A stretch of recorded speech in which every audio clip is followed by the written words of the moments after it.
dia, queridos irmãos e irmãs! A aula que vamos assistir agora está sendo transmitida ao vivo na igreja. Por isso, não perca essa oportunidade de participar da aula, deixando as suas dúvidas, os seus comentários no chat, que elas serão respondidas pelo professor na medida do possível durante a aula. Lembrando que nós temos um pequeno atraso na transmissão.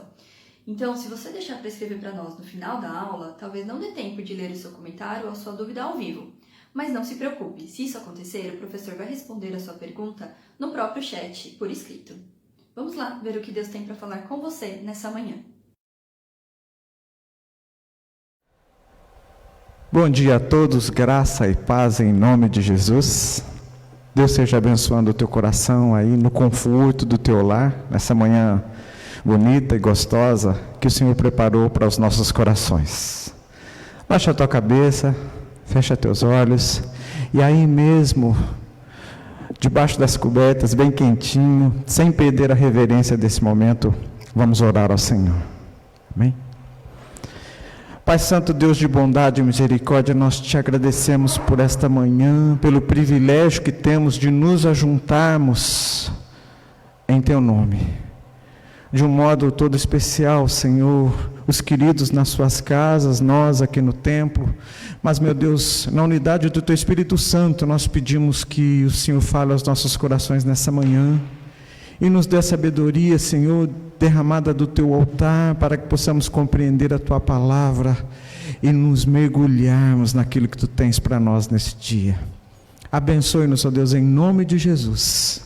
É o que nós te pedimos e desde já te agradecemos, ó Senhor, por esse dia que o Senhor preparou para as nossas vidas. Em nome de Jesus, Pai, nós oramos. Amém. Amém? Deus esteja abençoando o teu coração.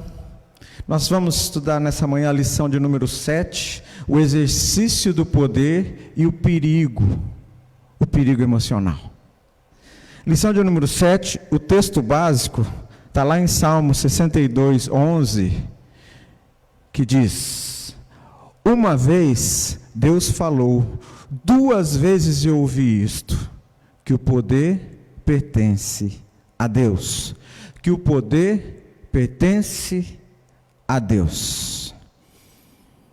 Talvez de todas as lições que nós ouvimos, de todas as lições que nós trabalhamos, essas 6 lições, essa seja a mais importante, essa seja a mais séria de tudo aquilo que a gente já viu. Olha o que a gente já viu. A gente já viu sobre doença e luto na família, são situações que afetam o equilíbrio emocional, que afetam a saúde das pessoas, e nós vemos isso espelhando a família de Lázaro. Depois, com a professora Mauri, a gente viu sobre a espiritualidade adoecida, a relação complicada de Caim com Deus, refletida na sua relação com Abel. Caim queria que Deus aceitasse o seu culto, mas ele não tinha uma relação de amor, de amizade, de comprometimento com seu próprio irmão. Era uma relação vertical adoecida e uma relação horizontal extremamente enferma. Terceiro item que nós vimos é a instabilidade espiritual de Acabe e Jezabel. É como aquela pessoa que um dia acorda tudo bem, está feliz com o Senhor, aí no outro dia ela está lá para baixo, ela está desanimada, aí no outro dia ela está animada, ela está cheia de projetos no Senhor, e no outro dia ela está totalmente apagada, e nós vemos essa instabilidade na vida do rei Acabe, sob a influência da sua esposa Jezabel. O quarto item, nós vimos a crise conjugal, quando o casal precisa de ajuda, e nesses dias que nós estamos vivendo, tem muito casal precisando de ajuda. E o Amauri tratou isso de uma maneira muito bonita, quando ele espelha a vida de Abraão e Sara, pessoas escolhidas pelo Senhor. Deus tinha um plano para aquelas vidas, e eles tiveram que enfrentar crise, e o Amauri tratou de como é que a gente pode lidar com essas crises. Na semana anterior à semana passada, nós vimos sobre a mentira e a avareza, uma associação perigosa que nós vimos na vida de Ananias e Safira, né? Quando eles, coração totalmente preso aos bens, causou-lhes a própria ruína. E quanto a isso, eu quero, em nome do Departamento de Missões, agradecer os queridos que se moveram, os queridos que se doaram para a campanha que nós tivemos esse sábado. Deus abençoe o teu coração, você que trabalhou, que preparou, que se esforçou, aleluia, louvado seja o nome do Senhor. Você que comprou e que curtiu aquele caldo maravilhoso, Deus abençoe o teu coração, estava muito gostoso. Deus abençoe seu coração e com toda a certeza da minha alma, aqueles missionários, aqueles profetas do Senhor, também vão ser abençoados por aquilo que a gente vai estar arrecadando e abençoando a vida deles. E a sexta aula foi o serviço ministerial, do prazer de servir ao escape emocional. Nós vimos aquela relação linda, né, entre Timóteo e Paulo, Paulo com todo aquele cuidado com Timóteo, e aquela relação maravilhosa que ocorreu na igreja cristã primitiva. E um perigo, né, é quando a gente, aplicando para os nossos dias, vê líderes envolvidos na obra, mas não envolvidos no seu contexto de vida. Então um perigo muito grande é quando a gente faz da igreja a nossa válvula de escape. O professor Amaury trabalhou isso com a gente a semana passada. E hoje nós vamos falar justamente disso, do poder. A crise emocional causada pelo exercício do poder. Daniel, quando foi para Babilônia, ele, logo no início,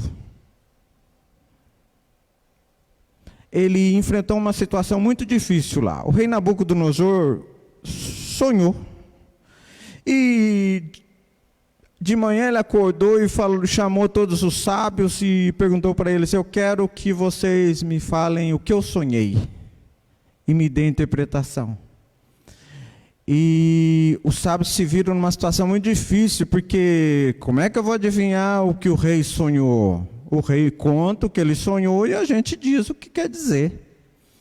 Mas o rei ficou muito enfurecido com essa situação e falou para eles: se vocês não adivinharem o que eu sonhei e não me derem o significado daquilo que eu sonhei, vocês vão morrer. E Daniel estava nesse pacote, porque ele era um dos sábios que foi levado para Babilônia. E quando Daniel ficou sabendo dessa situação, Daniel buscou o Senhor, buscou sabedoria de Deus, buscou revelação do Pai. E o Senhor revelou o que o Nabucodonosor havia sonhado. O rei havia sonhado uma estátua muito grande. Ela tinha a cabeça de ouro, os braços e o peito de prata. Ela tinha o ventre e os quadris de bronze. Ela tinha pernas de ferro e os pés, parte de ferro e parte de barro. E o Senhor, além de dar o sonho, deu a interpretação. E Daniel faz essa oração bonita diante do Senhor, dizendo: bendito seja o nome do Deus, de eternidade a eternidade, porque dele é o poder, dele é a sabedoria. É ele quem muda o tempo e as estações, remove reis, estabelece reis.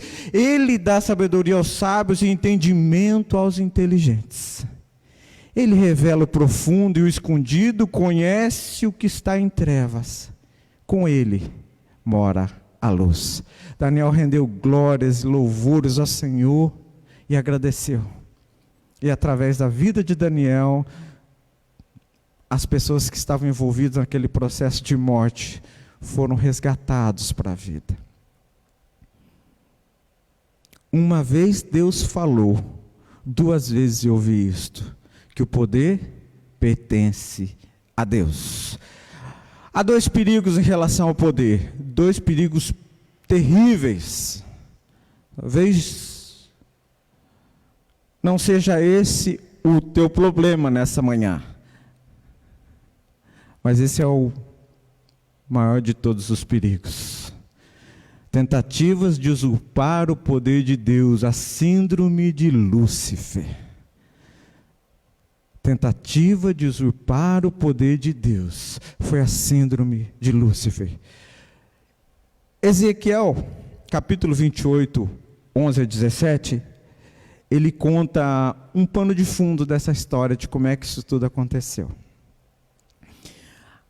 A palavra do Senhor veio a mim dizendo: filho do homem, faça uma lamentação sobre o rei de Tiro e diga-lhe: assim diz o Senhor, você era o modelo da perfeição, cheio de sabedoria, perfeito em formosura.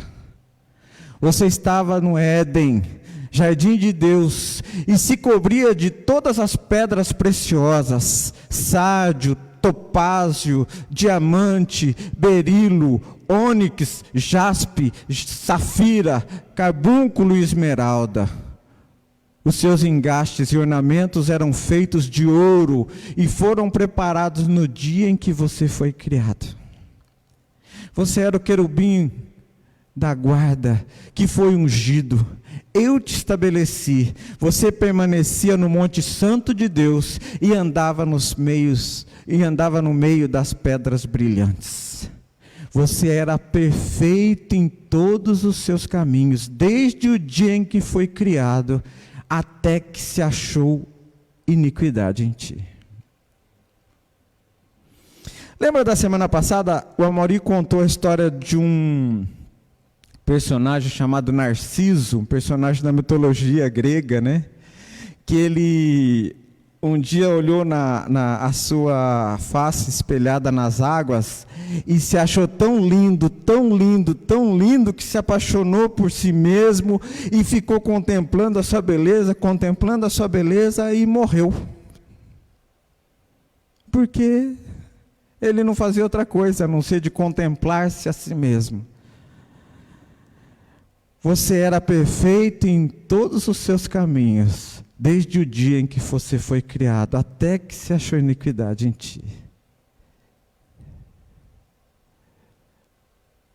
Você ficou orgulhoso por causa da sua formosura, corrompeu a sua sabedoria por causa do seu resplendor. Por isso, eu te lancei por terra e te coloquei diante dos reis para que se contemplem. Mas Isaías também conta essa história. Isaías diz o seguinte: veja como você caiu do céu, ó estrela da manhã, filho da alva. Veja como você foi lançado por terra, você que debilitava as nações. Você pensava assim: subirei ao céu, exaltarei o meu trono acima das estrelas e me assentarei no monte da congregação nas extremidades do norte. Subirei acima das mais altas nuvens e serei semelhante ao Altíssimo.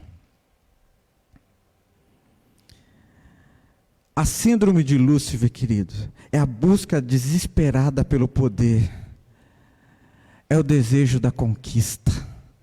A síndrome de Lúcifer é aquele que deseja desesperadamente assumir o controle de todas as coisas.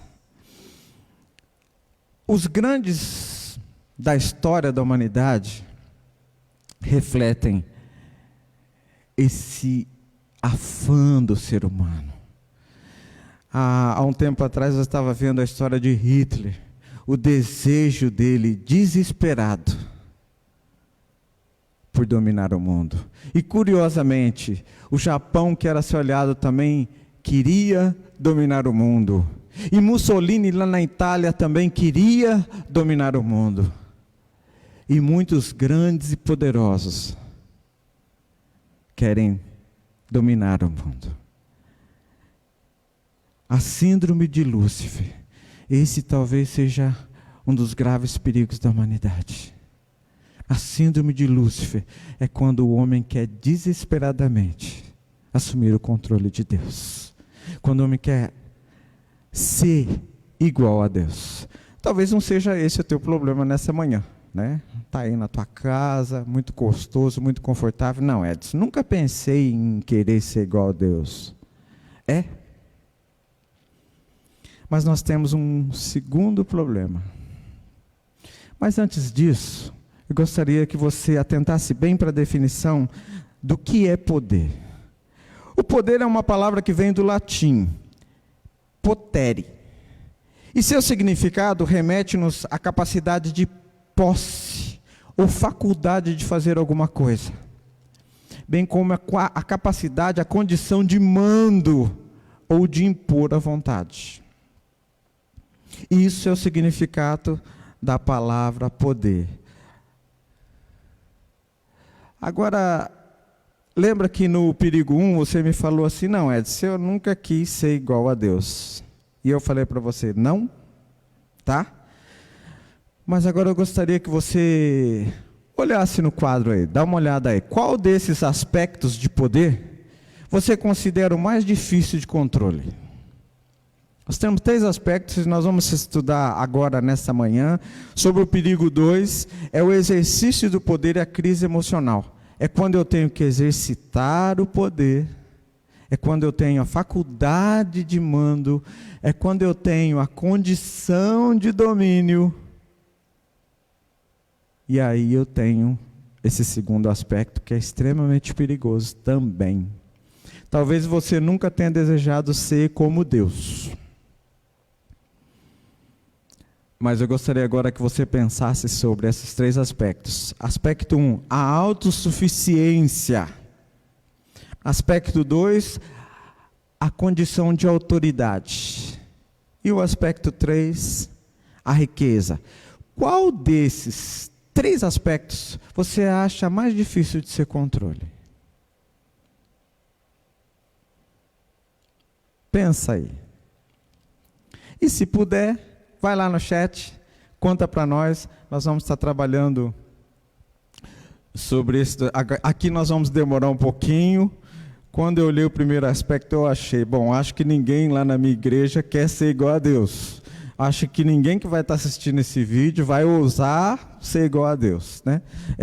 Eu lembro que um dos filmes que eu dei muita risada foi o Todo-Poderoso, de Jim Carrey. Ele queria ser igual a Deus, né? Quando terminou aquele dia, ele desistiu de ser igual a Deus.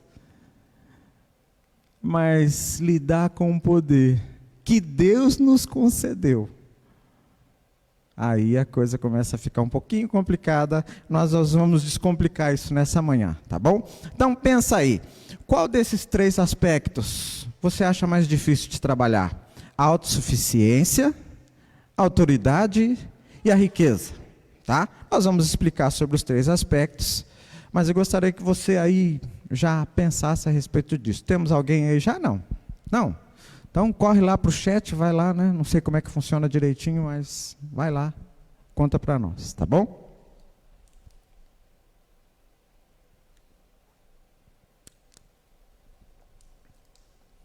Primeira questão, a autossuficiência, tá? Esse é o perigo 2.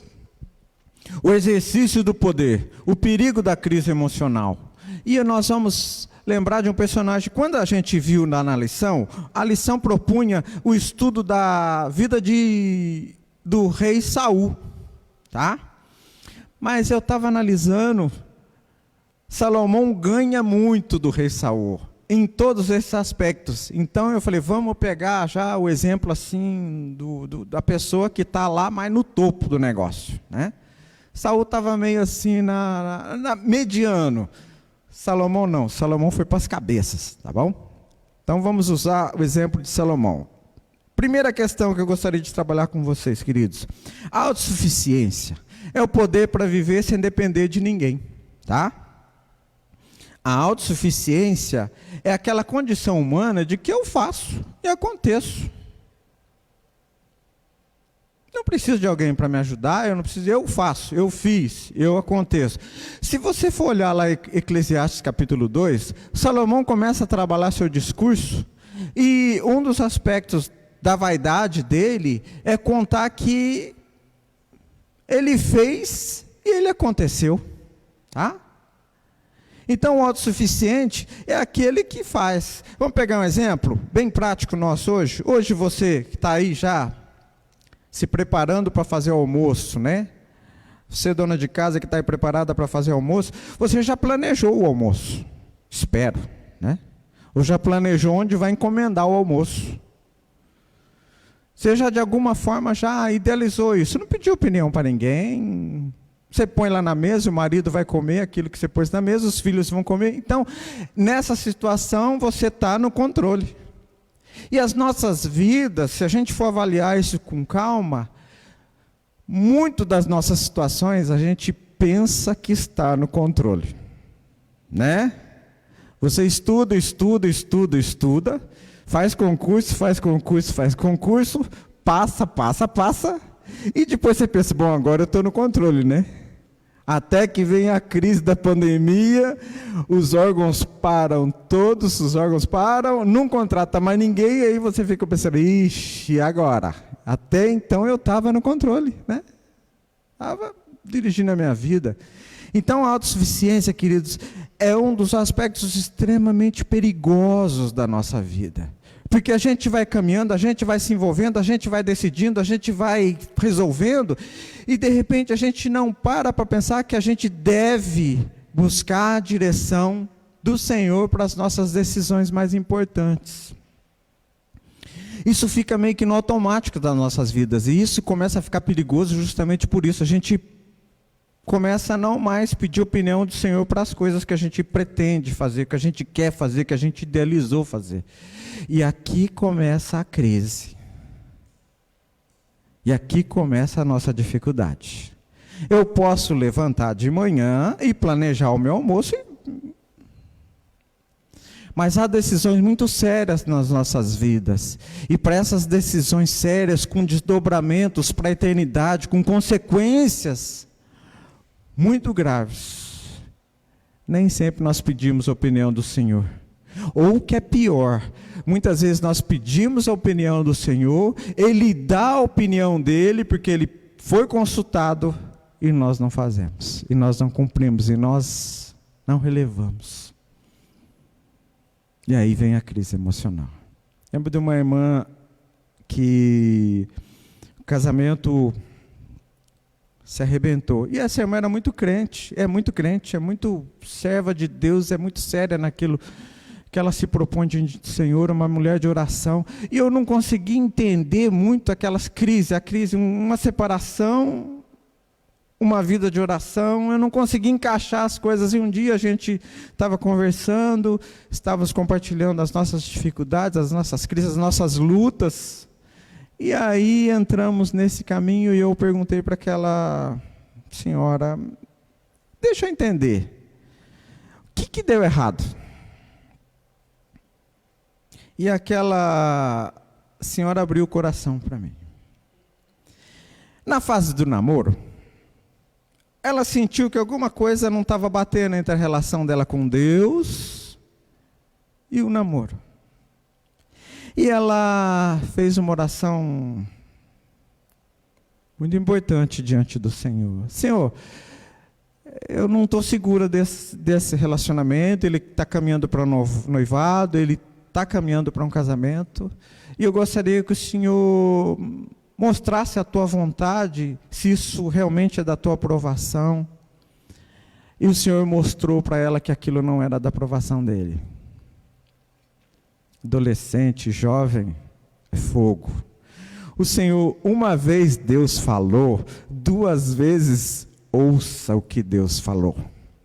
Aquela jovem cometeu um erro clássico. Deus falou? Falou. Então faz o que Deus falou. Se Deus mandou dar os R$50, lembra daquele dia lá? Dá os 50. E aquela jovem procurou o pastor da sua igreja. E ela contou para o pastor o que estava acontecendo, o que Deus tinha falado.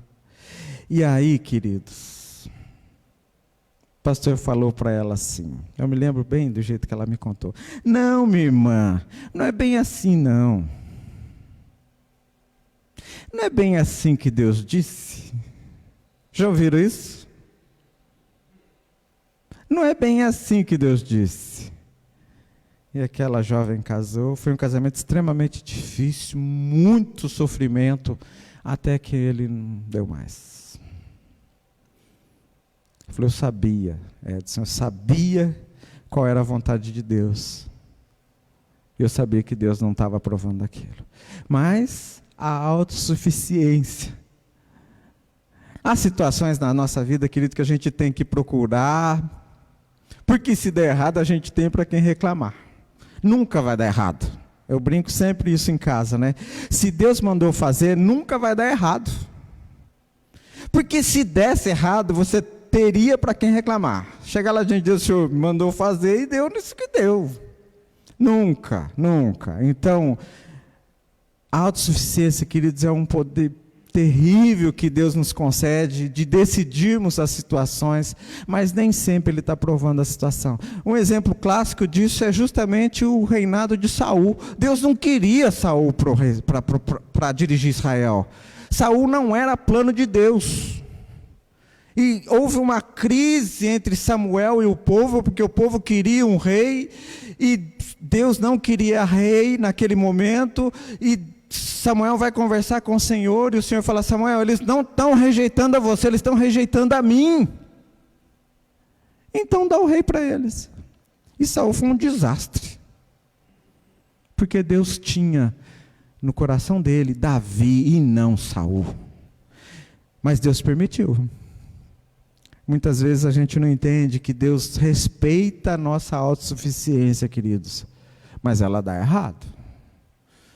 Então, desses 3 poderes, desses perigos, primeira questão que eu gostaria que você tomasse muito cuidado, é quando alguém chega no teu ouvido e fala assim: transforma essas pedras em pães.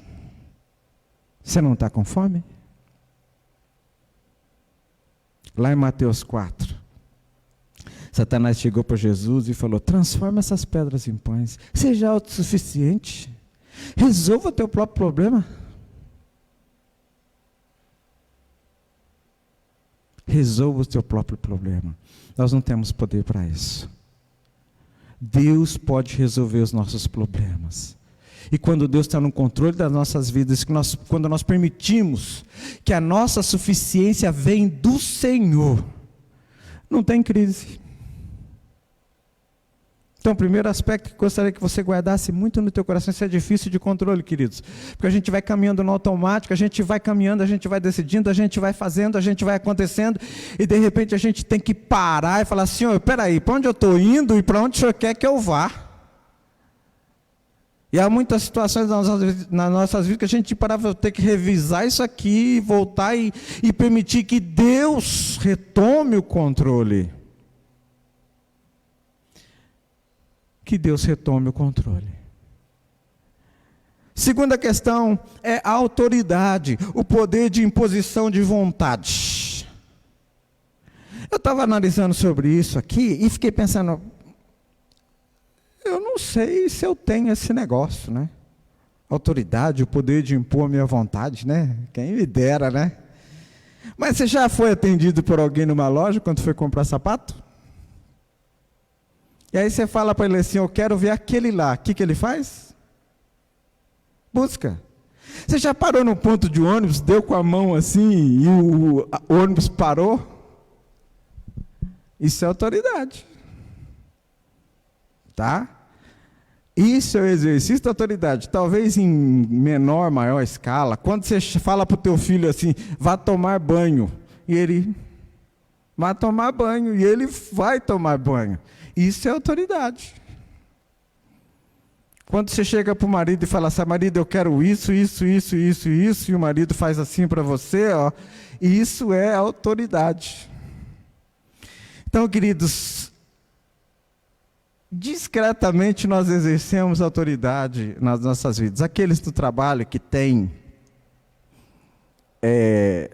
equipe que comanda, né? Eu tenho uma equipe que eu comando, eu sou autoridade, né? Eles mais mandam em mim do que eu mando neles, mas eu sou autoridade. Eles me chamam de chefe, né?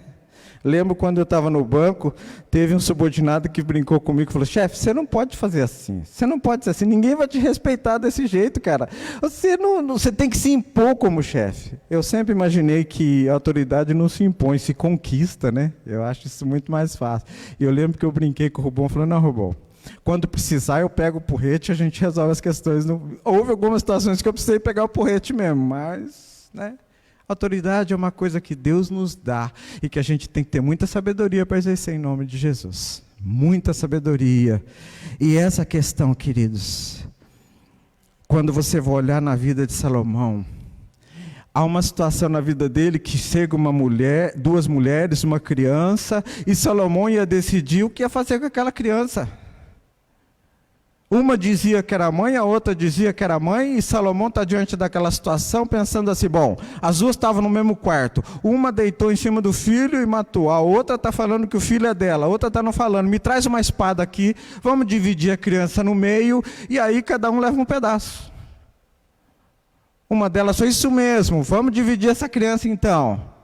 E a outra falou, não, de jeito nenhum, meu senhor, então fique com ela. E Salomão falou, essa é a mãe. Entrega o filho para ela. Ele tinha autoridade sobre vida e morte.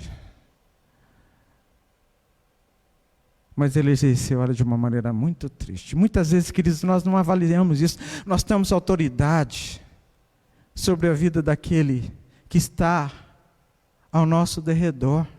Nós temos autoridade sobre aqueles que estão debaixo da nossa guarda. E como é que nós estamos exercendo essa autoridade? Com amor, com reverência, com humildade diante do Senhor? Estamos impondo, né? Como disse o Rubão, você tem que se impor. Não tem que se impor. Eu fico imaginando se Deus impusesse, né? A autoridade dele sobre nós, né? Pisando na nossa garganta. Você já ouviu essa frase? Atira-te daqui abaixo, porque está escrito, aos teus anjos darás ordem ao teu respeito. Manda, pula e manda, faz. Né? Aliás, nós passamos por um período meio complicado. Essa moda está começando a acalmar, mas nós tínhamos alguns grupos, algumas pessoas achando que podiam dar ordem para Deus. Eu determino, Senhor. Opa! Eu falo, Senhor, e o Senhor faz. Mas nós não invertemos o papel do negócio aqui? Peraí, né? Acho que eu faltei nessa aula, porque para mim isso era o contrário, né? Deus manda e eu faço, né? O servo sou eu, o Senhor é Ele, né? O Pai é Ele, eu sou o Filho. Essa questão da autoridade, queridos, o exercício da autoridade. Atira-te daqui abaixo, porque está escrito, aos teus anjos dará ordem. Senhor, que seja a tua autoridade, a excelência na minha vida, em nome de Jesus. E o terceiro aspecto, queridos, é a riqueza, o poder econômico. Isso é triste. É terrível. Final do ano, eu estava lá no trabalho e o pessoal me convidou para entrar num bolão de um jogo desses, que eu não sei o nome. Mega Sena, Loto, não sei. Era um negócio que estava acumulado. Vê como o povo é veaco, né? A gente pergunta, ninguém fala, né? Estava acumulado, era mais de 200 milhões. E aí eu falei, não entro nesse negócio, obrigado, não vou mexer com isso não. Mas eu parei um pouquinho e fiquei pensando, 200 milhões é muito dinheiro, não é? Eu fiz a conta como um contador, matemático, 200 milhões a juros de 1%, esse negócio vai dar muito dinheiro por mês. Né? A juros de 1% aplicado, vou ter problema nunca mais na minha vida. Eu tenho problema, queridos? E aí eu fiquei pensando, como é que seria administrar esses 200 milhões? Primeira coisa, eu teria que dar o dízimo. Já começamos com um problema aqui, né? Rapaz, eu vou dar 20 milhões de dízimo, tudo na mesma igreja?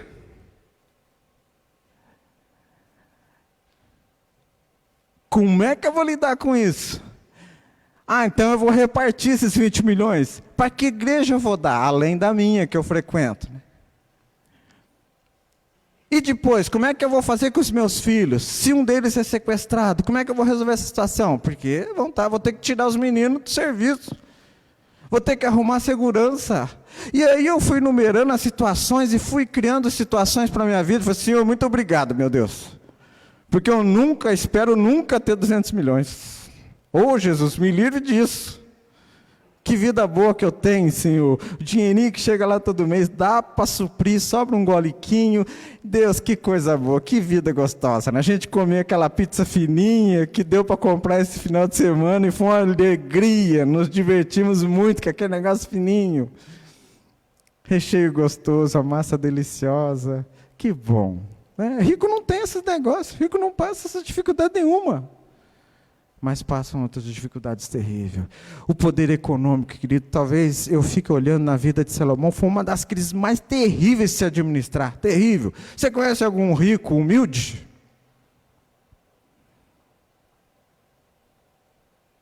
Não sei. Eu acho que Jó é tem alguns teólogos que acreditam que Jó nem existiu. Porque é o único exemplo na Bíblia que a gente vê que não tinha o coração nas suas posses. O poder econômico é poder terrível, queridos. Você já ouviu essa frase? Se você se prostrar e me adorar, tudo eu te darei, os reinos do mundo e a glória deles, se você se prostrar e me adorar.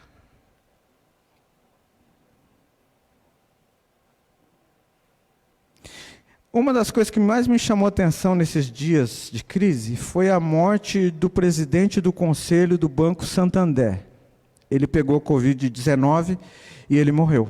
Então essa doença não ataca só pobre, não. Essa doença ataca todo mundo. Esse vírus, ele continua ativo e atuante na face da terra. E aqui eu chamo a atenção para os queridos. Ontem, quando eu estava vindo para a igreja para fazer ensaio, eu achei que isso tinha acabado. Eu olhei a Visconde, eu acho que acabou, não tem mais problema de vírus, não tem problema de nada, Tá acabou o problema, Já temos a vacina, já temos o remédio, Não, queridos, a crise continua, nós só perdemos o medo do vírus. Mas sexta-feira foi o dia que mais gente morreu. Moçada está curtindo baile funk, quem foi para a praia está assustadíssimo, porque parece que não temos mais crise, não temos mais problema. E o problema existe, tá? O vírus continua aí, a vacina está em teste ainda, nós não temos tratamento para esse negócio não, tá? Então, muito juízo. Mas essa é a terceira questão, o poder econômico. Como é que eu lido com isso? Como é que eu trabalho essa questão na minha vida? Uma das questões mais sérias que a filha daquele homem, o presidente do conselho, o sócio majoritário do Banco Santander, disse meu pai era uma pessoa muito rica, milionário, mas ele morreu desejando desesperadamente uma coisa que todo mundo tem de graça, o ar. Ele morreu, todo o dinheiro que ele tinha, não pôde pagar o pouquinho do ar que ele precisava. Salomão, queridos, quando ele encerra a sua vida, ele encerra a sua vida de uma maneira extremamente triste. Se você começar a ler o livro de Eclesiastes, ele faz um balanço da sua vida, e ele deixa muito claro que o exercício desse poder, se ele não for sob o controle do Senhor, ele acaba, ele destrói, ele mata. Ele começa sua narrativa de análise da sua vida, dizendo vaidade das vaidades. Tudo é vaidade. Fica imaginando nos dias de hoje, se Salomão chegasse na garagem da sua casa, ele teria todos os carros que você nem imagina que existiam.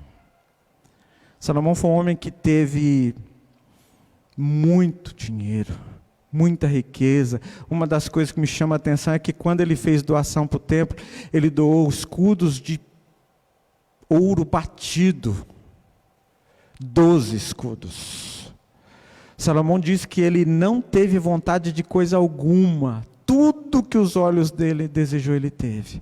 Foi um homem que exerceu o poder e a glória de uma maneira nunca jamais vista na humanidade.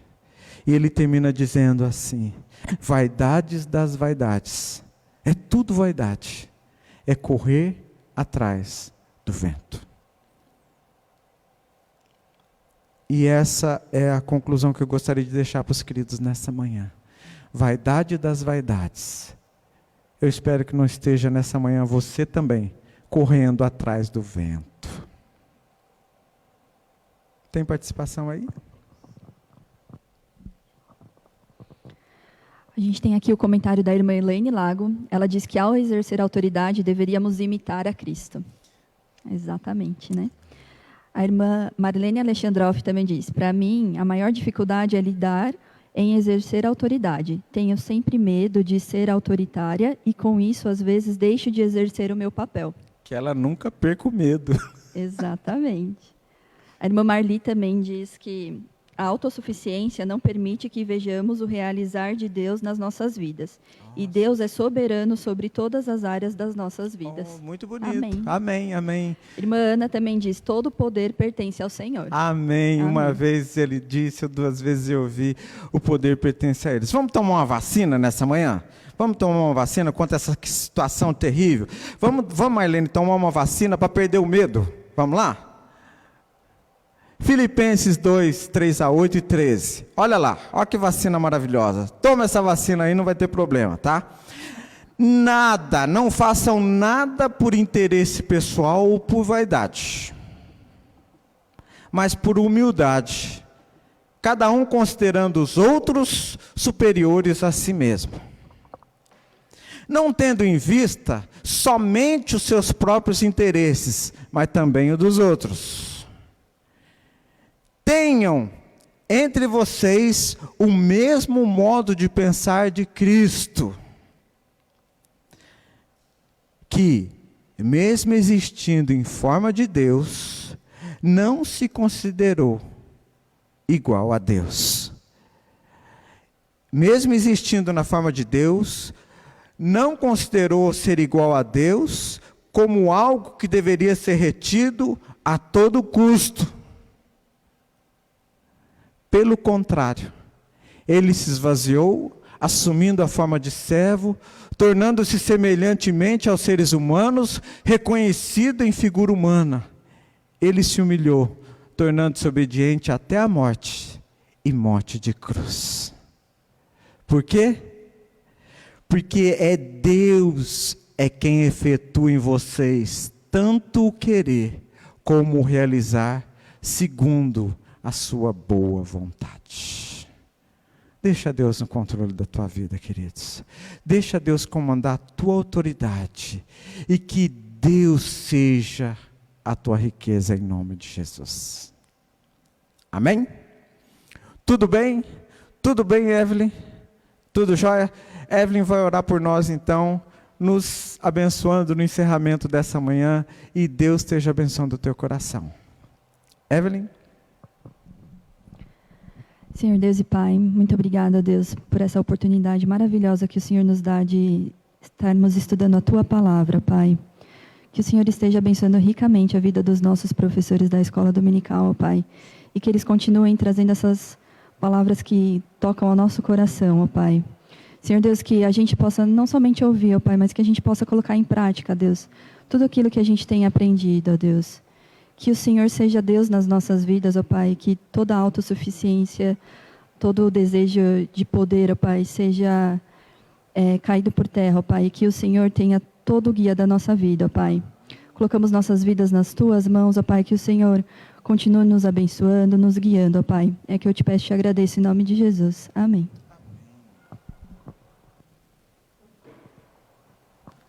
Amém. Deus abençoe.